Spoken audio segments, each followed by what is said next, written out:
Philippine team. Let's give a big hand to Dr. Marlon Ko.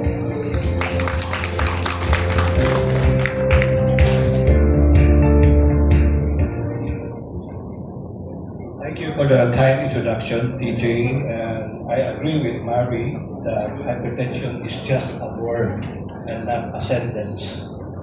So, good morning, friends and colleagues. My job now is to present to you the why of MMM. So, Dr. Diaz presented what it's all about, and Dr.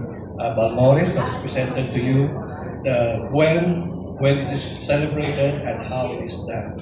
So this time I'll be presenting to you why we are celebrating MMM. So I'll be presenting a paper mainly authored by Dr. Asis, our past president, on the socio-economic impact and burden of hypertension in the Philippines projected in 2050. So I would like to make a disclaimer that I was not selected as co-country leader because of my family name. So Marlon Ko, co-country leader. So let's first define the burden of disease. Okay. Burden of disease is a concept to describe death and loss of health due to diseases, injuries, and risk factors for all regions of the world. So it's applied regardless whether you're in Europe, Asia, America. The consequences include health, social aspects, and the monetary cost to society. Now, the burden of a particular disease or condition is estimated by adding together two. One is YLL, or years of life lost, defined as the number of years of life a person loses as a consequence of dying early because of the disease. And the second is YLD, or years of life lived with disability, defined as the number of years of life a person lives with disability caused by the disease. Now, scientific evidence is key in order to improve global public health, and we use YLD and YLL. So, national and international health policies should be based on accurate and meaningful health information. Before I present to you the burden in the Philippines, let me present the burden of hypertension in Asia first, as a comparison. Now, the individuals screened here are more than 20 years old with a blood pressure of more than 140/90 millimeters mercury in the year 2000 and predicted in the year 2025, which is this year. So in China, in the year 2000, the prevalence is there are 181.6 million hypertensives in China, and the predicted prevalence is predicted to rise to 299.2 million. So that's an increase of 117.6 million, a 1.6 times increase. Now in India, from 118.2 million in 2025, it's projected to increase to 213.5, an additional 95.3 million. Or almost doubling or 1.8 times increase in the prevalence. And in other parts of Asia, so from 71.4 million to 129.4, a 1.8 times increase, or an additional 58 billion. Now, several factors were identified which are reasons for the inadequate control of hypertension in Asia. And one is the low education level, so which relates to issues on lifestyle and socio-economic status.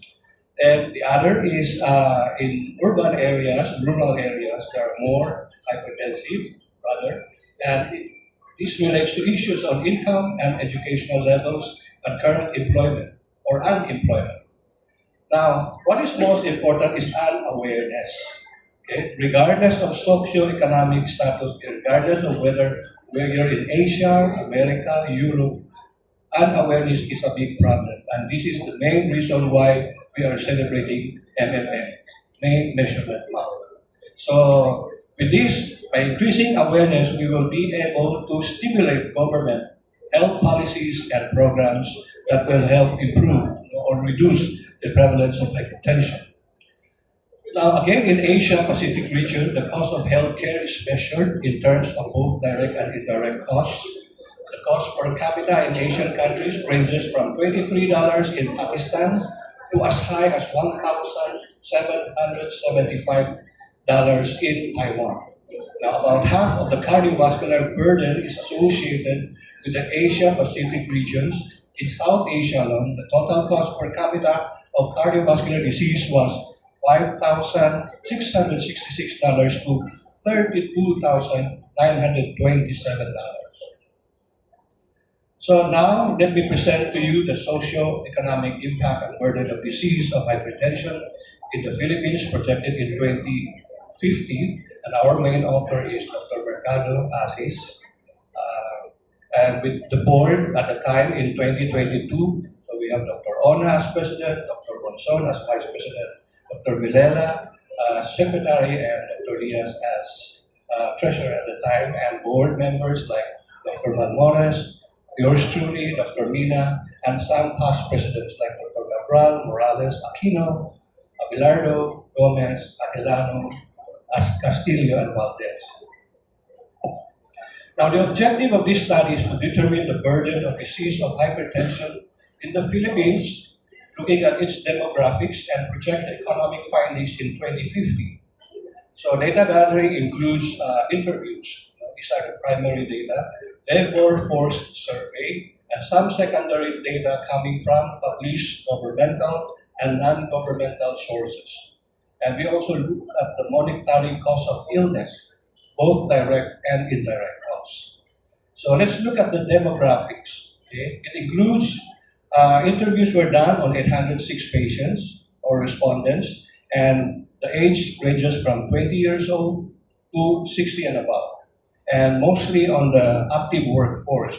So most of the respondents comes from the 30 to 39, 40 to 49, and 50 to 59 years old. Now, over 50% of Filipinos seek consult because they feel sick. And the reason, number one reason, is hypertension at 43%. Some came for medical checkup at around 40%, and others company required at around 1%.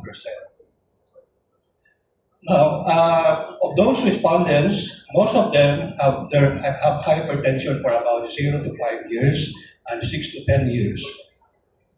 And most of them, 68% of them, are in the ages of the active workforce.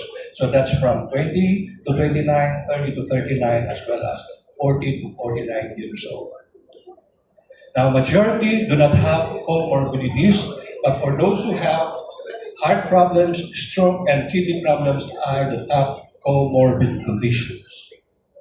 If you look at the breakdown of costs, okay, most of the cost comes from buying the medicines or drugs, diagnostic tests, and